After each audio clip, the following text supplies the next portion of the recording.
അയ്യോ, ഹോ, പേടിച്ചു പോയി. ഒരു തവള ചാടിയത് കണ്ടാണോ താൻ പേടിച്ചത്?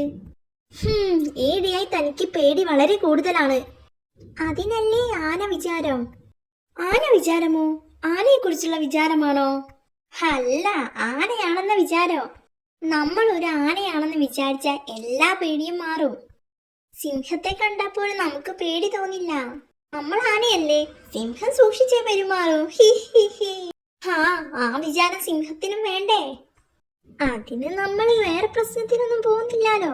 ഞാനൊരു ആനയാണെന്ന് വിചാരിച്ച് ഒരു സൈഡ് വഴി അങ്ങ് പോവും. ആരും മാത്രം മതി, നമുക്ക് ധൈര്യം കിട്ടിയാൽ പോരെ. ചിഹ്നം വിളിക്കണോ? ദേ, ഒരു പുലി വരുന്നു. പോത്തിന് പൊതുവെ പുലിയെ പേടിയാ.